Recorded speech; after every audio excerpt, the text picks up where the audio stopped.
ક્યારેય વિચાર્યું છે કે આપણે રોજ કેટલીય નાની નાની વસ્તુઓ ફેંકી દઈએ છીએ, પણ શું થાય જો એમાંથી કોઈ એક નાનકડો કાગળનો ટુકડો ખરેખર એક લાઇફલાઇન હોય? આજે આપણે આવી જ એક વસ્તુ એટલે કે ટોલ રસીદ પાછળ છુપાયેલા એક મોટા રહસ્યની વાત કરવાના છીએ. ચાલો જરા યાદ કરીએ, છેલ્લી વાર જ્યારે કોઈ હાઈવે પરથી પસાર થયા અને ટોલ ભર્યો ત્યારે પેલી રસીદનું શું કર્યું? મોટાભાગના લોકોની જેમ જ કદાચ એને ડેશબોર્ડ પર ફેંકી દીધી હશે, કે પછી ગજવામાં મૂકીને ભૂલી ગયા હશો, કે પછી સીધી બારીની બહાર, ખરું ને?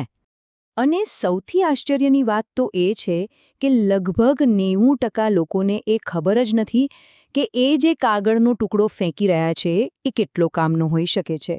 હા, 10માંથી 9 લોકોને એની સાચી કિંમતની ખબર જ નથી હોતી.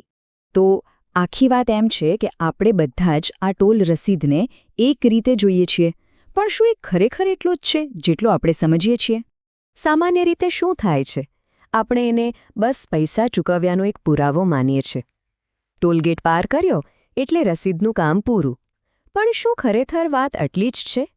ચાલો ઊંડાણમાં જોઈએ. તો પછી આ નાનકડી રસીદનું અસલી મૂલ્ય શું છે? જુઓ, આ કોઈ સામાન્ય કાગળ નથી, પણ મુશ્કેલીના સમયે આ જ કાગળ એક જબરદસ્ત મદદ બની શકે છે.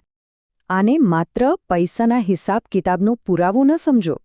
હકીકતમાં આ એક ચાવી છે જે હાઈવે પર મળતી મફત ઇમરજન્સી સેવાઓનું તાળું ખોલે છે. હા, આ બધી સેવાઓ નિયમો હેઠળ મુસાફરોની સુરક્ષા માટે જ છે. અને આ મદદ માટેનો નંબર બીજે ક્યાંય શોધવા જવાની જરૂર નથી. એ બરાબર એ જ નાનકડી રસીદ પર છપાયેલો હોય છે, જેને આપણે ઘણીવાર નકામી સમજીને ફેંકી દઈએ છીએ. ઓકે, તો માની લીધું કે નંબર છે, પણ એ નંબર પર ફોન કરવાથી ખરેખર કેવી અને કેટલી મદદ મળી શકે છે? ચલો જાણીએ કે આ સુવિધાઓ કેટલી કામની છે.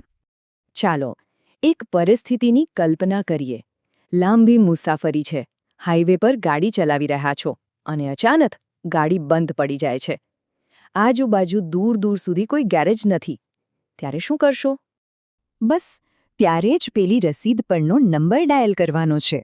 અને તમને કદાચ વિશ્વાસ નહીં થાય, પણ લગભગ 10 જ મિનિટમાં, હા, માત્ર 10 મિનિટમાં એક મિકેનિક તમારી મદદ માટે ત્યાં પહોંચી જશે. સારું, હવે બીજી સ્થિતિ વિચારીએ. અને આ તો આપણામાંથી ઘણા લોકો સાથે બન્યું હશે. ગાડીમાં ઈંધણ ખતમ થઈ ગયું હોય અને નજીકમાં કોઈ પેટ્રોલ પંપ જ ન દેખાતો હોય. એવામાં પણ ચિંતા કરવાની જરૂર નથી. એ જ હેલ્પલાઇન કામ લાગશે.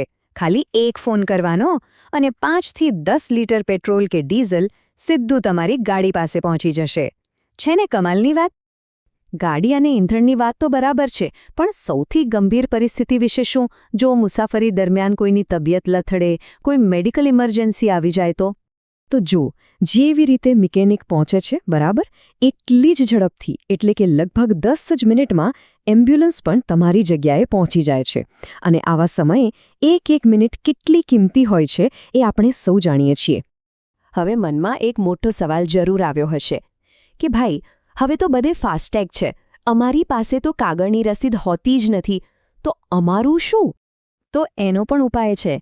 જેમની પાસે રસીદ છે એમને તો નંબર સીધો એના પરથી મળી જાય છે, પણ જે લોકો ફાસ્ટેગ વાપરે છે એ પોતાના ઓનલાઈન ટ્રાન્ઝેક્શન આઈડીનો ઉપયોગ કરીને આ બધી જ સેવાઓ મેળવી શકે છે. મતલબ કે મદદ બધા માટે ઉપલબ્ધ છે. પણ શું કોઈ એવો એક જ નંબર છે જે બધા જ યાદ રાખી શકે, પછી ભલે પાસે રસીદ હોય ના હોય, કે પછી ફાસ્ટેગ વાપરતા હોય? તો જવાબ છે હા, એવો એક નંબર છે. અને એ નંબર છે 1033 1033. આ નેશનલ હાઈવે ઓથોરિટી ઓફ ઇન્ડિયાનો રાષ્ટ્રીય હેલ્પલાઇન નંબર છે. આ નંબર તો અત્યારે જ ફોનમાં સેવ કરી લેવા જેવો છે. ભારતના કોઈ પણ હાઈવે પર કામ લાગી શકે છે. તો આ બધી માહિતી પછી એક વાત તો સાફ છે. હવે પછી ટોલ રસીદને માત્ર કચરો સમજવાની ભૂલ નથી કરવાની. એ ખરેખર તો હાઈવે પર આપણી સલામતીની એક ગેરંટી જેવી છે. તો આજથી 3 નાની પણ મહત્વની આદતો પાડીએ. પહેલું, ટોલ રસીદ મળે તો મુસાફરી પૂરી થાય ત્યાં સુધી સાચવવાની.